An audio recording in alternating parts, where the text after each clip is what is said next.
Muy buenas noches, bienvenidos a Signo Pesos, la economía al alcance de su pantalla. Estos son los temas claves de hoy. Los cambios en el mundo laboral. A partir de mañana, la jornada laboral bajará en 1 hora a la semana. Mañana también el gobierno sancionará la ley que define el nuevo sistema pensional para todos los colombianos. Analizaremos ambos temas con el exministro de Trabajo, Ángel Custodio Cabrera. El comercio ganó la Copa América por goleada. Este domingo se reportaron incrementos de 20, 30 y hasta el 80% en algunos segmentos del comercio colombiano. La gran final del torneo de fútbol del continente dejó muchas alegrías entre la gente, pero sobre todo entre los dueños de bares, restaurantes y centros comerciales. Otro reporte preocupante del DANE. La entidad reveló que en mayo de este año se registraron más cifras negativas en la industria y en el comercio del país. Víctor Grosso nos trae los datos, pero también las explicaciones.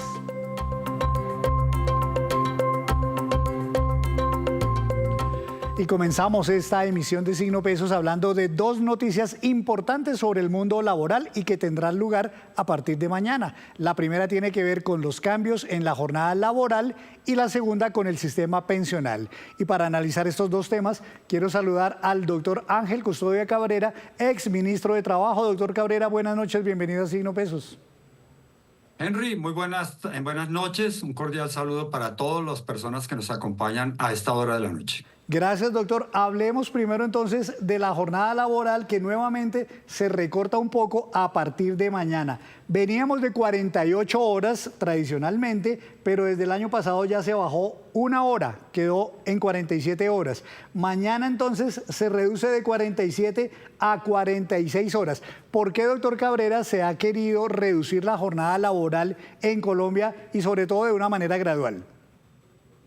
Bueno, esta es una ley, la ley 2101 del año 2021, que tuve la oportunidad de firmarla. Es una ley que busca, en primer lugar, buscar más productividad en el mercado laboral. Esto significa que los empleadores trabajen de una manera diferente, que le aporten a sus trabajadores nuevas técnicas, sobre todo tecnología. Y de otro lado, buscando también un beneficio en la actividad personal de los trabajadores. Yo a veces me pregunto, por ejemplo, las personas que tienen que levantarse a las 5 o 4 de la mañana para llegar muy temprano a su trabajo, con esta reducción, creo que le estamos aportando un poco a la unidad familiar. Entonces yo creo que esos eran los dos beneficios.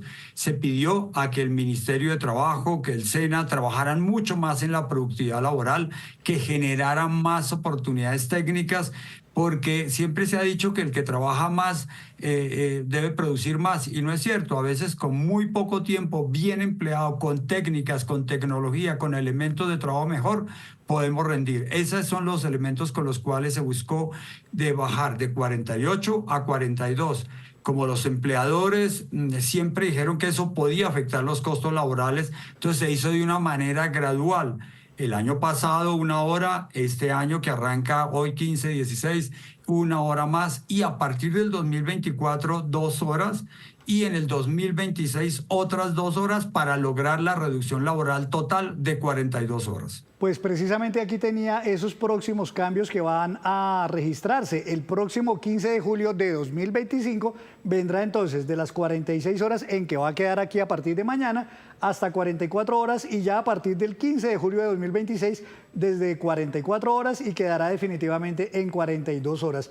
Hay una inquietud, doctor, y es si estas reducciones pueden llevar a que el empleador diga, bueno, como usted está trabajando a partir de ahora menos horas, entonces vamos también a recortar el salario. ¿Eso es posible? No, constitucionalmente hay un concepto laboral que se llama derechos adquiridos. Entonces aquí no le pueden bajar el valor del salario. Lo que se puede hacer es una concertación en el transcurso de la semana, qué días lo pueden hacer. En eso se pueden poner de acuerdo el empleador y el trabajador y de esa manera, de una manera amistosa, poder sacar adelante.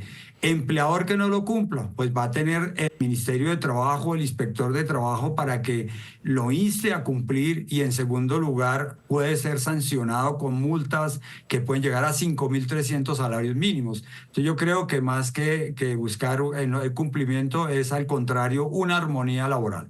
Esto significa, doctor, también que al ser una jornada laboral menor, el valor de cada hora de trabajo se incrementa en virtud de que no se puede recortar el salario actual. Digamos, lo que hablaba al comienzo, lo que buscábamos siempre era que el trabajador trabaje menos, pero siempre habrá el tema del empleador necesita a su trabajador. Entonces, las horas extras van a tener un pequeño incremento porque ya no es sobre la totalidad de las horas mensuales, sino sobre 230 horas mensuales. Entonces, esto va a incrementar un poquito las horas laborales, las horas extras. Entonces, pero el valor como tal. Porque al final siempre se había calculado sobre 48 horas. Hoy estamos sobre 46, en el 2026 sobre 42. Entonces el cálculo obviamente se reduce.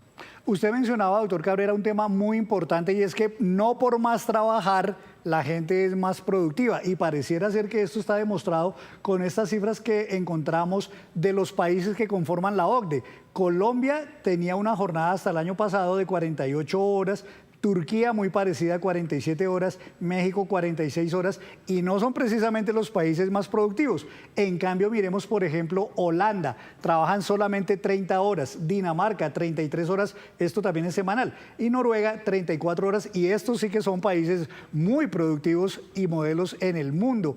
¿Se ratifica entonces esa teoría? ¿De pronto uno trabajando menos puede llegar a ser mucho más productivo?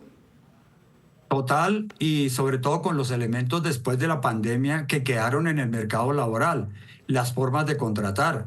Entonces hoy hay teletrabajo, hay trabajo en casa, hay otro tipo de condiciones contractuales que se utilizan muy a menudo, en las cuales se pueden optimizar, se puede trabajar de una manera totalmente diferente e insisto mucho en la capacidad tecnológica de las empresas, de los empleadores, para reducir, digamos, inclusive reducir costos laborales en un buen sentido y aumentar la productividad. Esa es la tarea en la cual Colombia tiene que estar empeñado, se ha comprometido con la OCDE y hay un deseo de sacar adelante todo este tipo de situaciones. Entonces, y hay un tema psicológico, un empleado que trabaje menos siente la responsabilidad con su empresa y lo puede hacer en menos tiempo. Entonces yo creo que es buena la noticia y poco a poco nos vamos acomodando a estas nuevas circunstancias legales. Como veíamos en la transición, el próximo 15 de julio de 2026, la jornada por fin habrá llegado a la meta que se trazó la ley, que es 42 horas. Pero se preguntan muchas personas si una empresa quisiera, podría adelantarse en esta transición, acelerarla y reducir en mucho menos tiempo que de aquí al 2026 y llegar a esa jornada de 42 horas. Está previsto en la ley que puede haber un acuerdo entre el empleador y el trabajador para que esto ocurra y lo pueden hacer. Inclusive muchas empresas hoy en Colombia no trabajan 48 horas. Digamos, hay un porcentaje del 30-40% que lo hacen, o sea, casi el 60% no trabajan 48 horas. Los funcionarios públicos no trabajan 48 horas. Entonces yo creo que en ese sentido la invitación es que los trabajadores, los empleadores hagan un acuerdo y reduzcan su jornada laboral. Lo pueden hacer mañana mismo, o sea, no requiere llegar hasta el año 2026. Doctor Cabrera, un par de preguntas sobre otro tema relacionado, digamos, con estos temas, y es si la reforma pensional que se va a sancionar mañana, este ya es otro tema, pero todavía mucho más importante para los colombianos porque traza el nuevo modelo del sistema pensional, al final de cuentas y según su criterio, va a traer beneficios en términos, por ejemplo, de una mayor cobertura, de una mayor posibilidad de pensionarse o eventualmente puede tener por ahí, digamos, algunas consideraciones que no van precisamente a arrojar ese resultado. Bueno, como toda ley aprobada por el Congreso de la República, además esta ley quedó ahí un poquito, digamos, le faltaron 2 debates, pero independiente de eso, hay varios temas a resaltar en la nueva ley de pensiones. Primero, se reduce sustancialmente los subsidios a lo que se denomina pensiones altas. ¿A quiénes se entregan los subsidios? Al que está en el régimen de prima media. Recordemos que hoy con la nueva ley quedan 4 pilares: un régimen solidario, un régimen semicontributivo, el régimen contributivo y el sistema de ahorro individual. Hoy, digamos, porque la ley arranca hasta el 2025, el julio 25, o sea, se firma mañana, pero su aplicación es dentro de un año. En todo caso, hoy existen el régimen de prima media en el cual el Estado subsidia todas las pensiones del país. Esto significa que una persona que gane más de 30 a 40 millones de pesos o 10, 15 millones de pesos que se consideran altas, hoy están siendo subsidiadas de una manera muy fuerte. Entonces el impacto fiscal es grande. Ese es uno de los temas en los cuales yo quiero resaltar y que muchas veces no lo hacen, es que se busca un ahorro fiscal muy importante. Obviamente, al colocar los 2.3 salarios de apertura para este tema que tiene que ver quiénes se va para un régimen, cuál otro, ahí ya empieza a generar porque el ahorro no se va a cumplir. De otro lado, que se resalte el tema del adulto mayor con el pilar solidario. Obviamente dentro de la ley quedó algo muy extraño. Hoy el adulto mayor es mayor de 57 años. En la ley colocó 60 años para mujeres, 65 para los hombres. Entonces reduce la población beneficiaria para el programa del régimen solidario, pero igual es una buena tarea. Y lo que hemos pedido es que no se van a equivocar, que eso debe ser financiado totalmente con los recursos de la nación. Por eso es muy importante ahora en la discusión del presupuesto cuántos recursos se van a dejar para este programa para el próximo año. ¿Esto por qué lo digo? Porque en la ley quedó muy claro que las pensiones son de los ahorradores, de los trabajadores, y no pueden ser utilizados sus recursos para otro tema del Estado. Así existan las necesidades que quieran, no puede ser utilizado. Entonces, de esa manera, el pilar solidario es una buena tarea. Lo otro, resuelve un tema que estaba en el tintero, que tenía que ver con el traslado de personas que hoy están en el régimen de ahorro solidario, perdón, del ahorro individual al régimen de prima media. Eso es jueces de la República, sanciones y demás. Y define con exactitud que simplemente y llanamente las personas que tienen 750 semanas y les falte 10 años para la pensión, estamos hablando 47 para mujeres, 52 para mujeres, pueden trasladarse en los próximos 2 años al sistema que quieran. En este caso buscarán el régimen de prima media. Eso es lo a resaltar. Esto va a tener un problema al final del día, es porque aquí hay muchas personas que ganan 10, 15 millones de pesos y como quedó la ley, únicamente se subsidiarían las pensiones a 2.3 salarios mínimos. Eso significa que muchos trabajadores entre 4 o 5 millones de pesos, que no es un salario alto, su pensión va a verse reducida comparada con la de hoy. Y en el caso de los jóvenes, tendrían que mirar y trabajar mucho más. Esta nueva ley de pensiones queda con algo extraño y raro, que es como al reducir el número de subsidios, usted tendría que trabajar mucho más y ahorrar mucho más. Esto significa que no debe trabajar únicamente las 1.300 semanas, sino mucho más, y obliga a un ahorro, incentiva el ahorro de ese lado. Lo malo es el tema de la financiación. Se creó lo aprobado por el Senado de la República lo que se denomina subcuentas generacionales, que la plata que se recaude depende de las generaciones que hacia futuro y demás, y eso va a impactar de una manera las finanzas del Estado. Entonces eso se va a venir una discusión grande. La propia ministra, por ejemplo, dice que hay que revisar los temas paramétricos, o sea, la edad y el número de semanas a partir de 7 o 6 años. Pues no, interesantísimo el tema, pero lo voy a invitar luego para que cojamos precisamente punto por punto de la reforma pensional y podamos hablar de qué es lo bueno, lo malo y lo feo de este nuevo sistema pensional que aprobó el Congreso de la República. De momento, doctor Cabrera, gracias por esas explicaciones, muy amable por estar en Signo Pesos.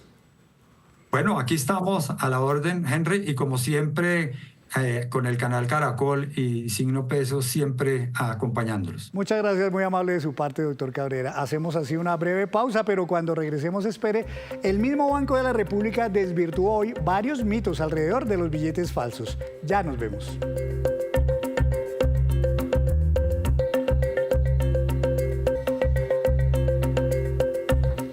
Gracias por continuar en Signo Pesos. Y a esta hora llega don Víctor Grosso con noticias claves de hoy, el tema relacionado en esta ocasión con el DANE. ¿Por qué?